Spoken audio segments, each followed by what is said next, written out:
Assalamualaikum warahmatullahi wabarakatuh. Para pemirsa, ini perkembangan baru dalam kehidupan sosial kita yang amat mengemuka adalah judi online. Lalu apa hubungan judi online dengan Yusuf Mansur? Seperti kita ketahui, judi online itu omsetnya itu mungkin per tahun ya, itu 900 triliun. Ya, kalau itu benar, itu hampir separuh dari APBN kita. Tapi uang itu menguap kemana-mana, menguap kepada oknum-oknum, apakah itu oknum polisi, oknum politisi, dan negara sangat dirugikan. Negara tidak mendapatkan keuntungan apa-apa dari uang perjudian itu. Kalau kita lihat lagi ke belakang, dulu di awal Orde Baru itu ada gagasan yang spektakuler dari Gubernur Ali Sadikin. Bagaimana perjudian itu dikoordinir, lalu negara mendapat pajak gitu, dengan jumlah yang sangat fantastis. Dari uang judi itulah kemudian Gubernur Ali Sadikin membangun Jakarta, membangun fasilitas-fasilitas umum, misalnya puskesmas, membangun sekolah dasar, membangun itu di tiap kecamatan harus ada SMP dari uang itu. Walaupun itu dianggap saat itu sebuah perbuatan yang juga mudarat ya, tapi itu lebih baik dinilai daripada uangnya berseliweran secara serampangan dengan tidak bisa dipertanggungjawabkan. Artinya negara tidak mendapat apa-apa. Nah sekarang judi online itu kira-kira mau dihapus nggak oleh pemerintah? Walaupun sekarang ada situs atau situs judi online itu sebagian besar sudah dihapus. Tapi menurut perkiraan kita dia akan tetap muncul. Ya kan? Dia akan tetap muncul karena pengendalinya bukan dari dalam negeri. Pengendalinya ada di Kamboja. Jadi uangnya lari ke Kamboja. Menurut perkiraan kita, itu judi online itu mungkin akan ditertibkan tetapi tidak akan ditutup. Coba bayangkan uang sebanyak itu kalau dia negara mendapat pajaknya 12%. Gitu. Biasanya kalau pajak judi itu kan besar 20%. Gitu. Ya kan? Berarti ya hampir 200 triliun negara mendapat income baru. Lalu apa hubungannya ini dengan Yusuf Mansur? Nah ini. Mungkin Yusuf Mansur akan dikasih introdusir pertama, dia memperkenalkan nanti judul syariah, judi online syariah. Ya tambahin aja sama dia biar orang Islam ini senang gitu. Jadi dia ikut di dalam sebagai gembong judinya atau pemilik lisensinya gitu. Tetapi ditambahin kata syariah sehingga perlawanan orang Islam kalau udah syariah ini kan biasanya langsung mengendor gitu. Mungkin nggak itu terjadi gitu. Kita lihat dari segi kemungkinan ya, Yusuf Mansur sih mau aja dia. Yang penting kan dia dapat duit. Nanti ditambahin cerita gitu. Aneh sudah dikasih izin oleh Allah. Malaikat Jibril sudah mengasih tahu, cup. Nggak apa-apa cup, ini ente dapat duit 150 triliun dalam waktu cepat. Bisa gitu kan?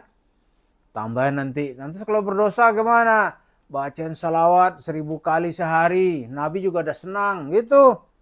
Bacaan salawat. Sudah tuh umroh. Tapi dia tidak peduli itu masyarakatnya rusak atau bagaimana gitu.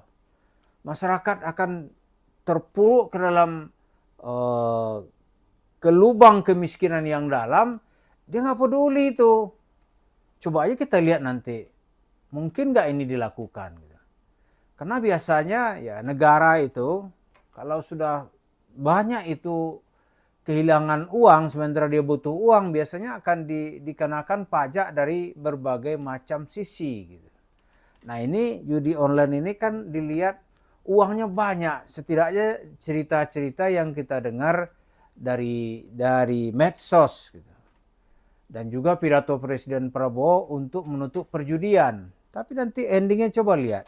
Kalau tokoh agama mau dilibatkan gitu, maka biasanya dicari yang win-win solution gitu.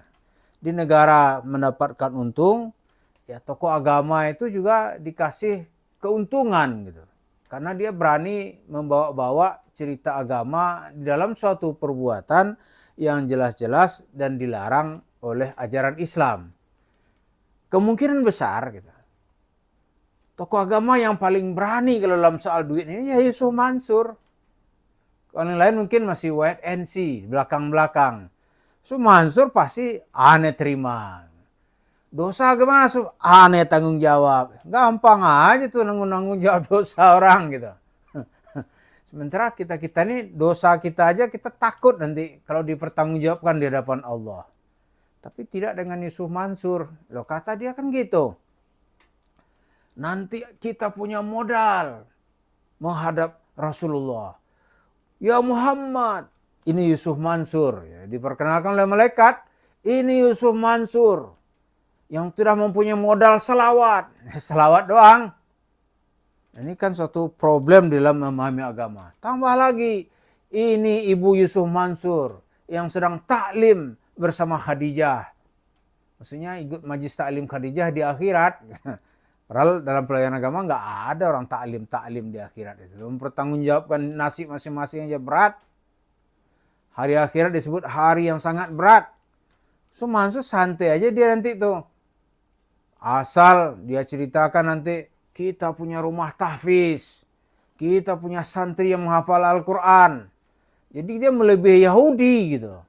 Kalau Yahudi masih merasa berdosa. Ya kan? Merasa berdosa dia. Kalau Yusuf Mansur nggak ada tuh merasa berdosa itu. Dia katanya bisa bernego soal dosa dengan Tuhan. Ngeri nggak ini? Tapi kalau orang-orang mau sedekah ya dosa itu bisa menjadi tidak ada. Dosa diampuni.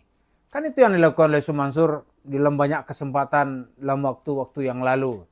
Sebelum muncul YouTuber atau ustadz yang membantah keyakinan dan pandangan agamanya. Ya kita sampai sekarang tetap berkeyakinan ya pandangan agama yang dibawa oleh Yusuf Mansur itu tidak berdasar. Ajaran agama yang dibawa Yusuf membawa kepada kesesatan. Apa aja ceritanya gitu. Jadi kemungkinan nanti kalau ada tawaran pemerintah mencari win-win solution, Yusuf Mansur akan diajak. Namanya nanti mungkin ya dibikin cabang judi online syariah. Tapi substansi dan hakikat sama aja. Yang namanya judi mana ada judi syariah. Sama nih Germo. Oh dia Germo misalnya kan. Seorang Germo mensuplai perempuan-perempuan. Nah, nanti ditambahin Germo syariah. Ya kan tetap Germo namanya. Oh beda. Bedanya apa? Ini ada nikah siri sedikit. Gitu kan. Jadi ginilah nanti kita lihat perkembangan bagaimana cerita perjudian ini itu akan masih panjang. Karena selama pertumbuhan angkatan kerja tidak bertambah, lapangan kerja tidak terbuka di mana-mana, maka masyarakat itu cenderung mencari pelampiasan untuk jangka pendek. Karena kan kehidupan tidak mungkin bisa ditahan. Walaupun nanti mudarat lebih besar. Jadi ya perjudian akan makin marak. Dan saya yakin ya aparat nggak sanggup tuh menghadapinya. Kecuali ya semua warga negara dilarang menggunakan handphone. Itu gimana melarangnya? Lebih dari 200 juta handphone beredar di tangan warga negara. Dengan server yang tersambung secara global. Bagaimana mengontrolnya? Nggak bisa. Contoh lain lagi yang dilihat sekarang ini pinjol ya, pinjaman online ya. Pinjaman online itu nggak bisa diatasi.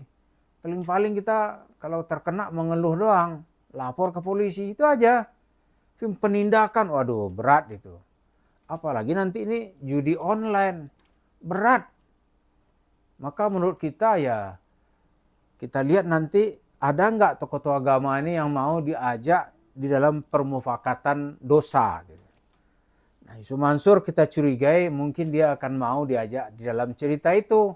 Yang penting kan duitnya banyak, lalu dari cerita itu dia bersihkan baca selawat 1000 kali sehari, lalu dia bangun warung steak and shake yang ada di mana-mana gitu.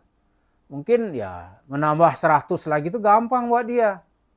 Karena itu mari kita tunggu dan kita berharap reaksi masyarakat tentu akan makin keras ya. Kalau ada tokoh-tokoh agama yang terlibat di dalam praktek perjudian. Tidak terkecuali Buat Yusuf Mansur. Semua sama. Tidak ada cerita dia bawa jin atau bawa apalah, nggak ada. Atau malaikat Jibril di tangan kanannya gitu. Selama perbuatan terkutuk itu dia lakukan, dia tetap akan mendapat perlawanan dari masyarakat. Terima kasih. Assalamualaikum warahmatullahi wabarakatuh.